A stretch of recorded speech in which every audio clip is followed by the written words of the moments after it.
Hinihiling ng Commission on Elections ang pagsugpo sa vote buying at selling sa barangay at sangguniang kabataan elections. Ikakasa ng poll body sa darating na halalan ang warrantless arrest para sa mga lalabag sa batas kaugnay sa eleksyon. Karaniwang problema sa paghuli sa mga sangkot sa vote buying at selling ang tagal ng proseso. Meron naman pong tinatawag na arrest in view of flagrante delicto. Ang tawag doon, caught in the act. There and then, ang PNP, ang law enforcement authorities, or even civilian, can arrest a person who is caught committing a crime. Yung pong vote buying is a crime. Sa ilalabas na polisiya, pwede na rin ang citizen's arrest sa darating na halalan.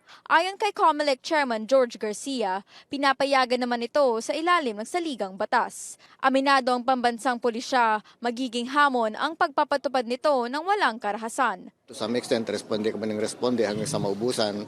And then, only to find out, parang kung minsan sila ang gumagawa ng vote buying. So with the presence of this citizen's arrest, sa tingin ko naman makakatulong. Although we have some apprehensions also na baka magkaroon ng because of this arrest that may result to conflict. Hindi namin iniinganyo mga mamamayan na warrantless arrest, civilian arrest. Hindi. Pero yan ay opsyon sa saligang batas. Ibig sabihin, hindi natin mapagbabawal. Inilalatag ng Task Force kontra Bigay ang mga panuntunan ng kampanya para maisama ang makabagong teknolohiya. Inaasahang mailalabas ito bago matapos ang Agosto. Layon din ng COMELEC na repasuhin ang Omnibus Election Code para maiayon ang mga probisyon sa panahon ngayon. Doon ho sa mga panibagong pamamaraan ng vote buying tulad ng by way of GCash or online banking, amin pong hinuhubog ang final version ng aming rules and regulations on kontra Bigay. We will also address it by targeting also the distribution angle, yung kabilang dulo, no? Hindi yung pag-withdraw, pero yung pag-distribute. Magkakaroon ng command conference ang COMELEC kasama ang Philippine National Police, Coast Guard at Armed Forces sa 22 ng Agosto.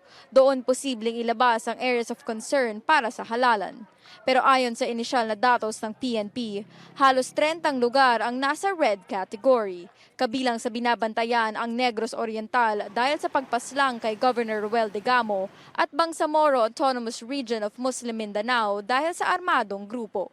Wala pang pinal na desisyon ng COMELEC kaugnay sa hiling na ipagpaliban ang halalan sa Negros Oriental. Inaasahang ilalabas ito bago matapos ang Setyembre, mga isang buwan bago ang eleksyon sa Oktubre at 30. Paige Javier, CNN Philippines.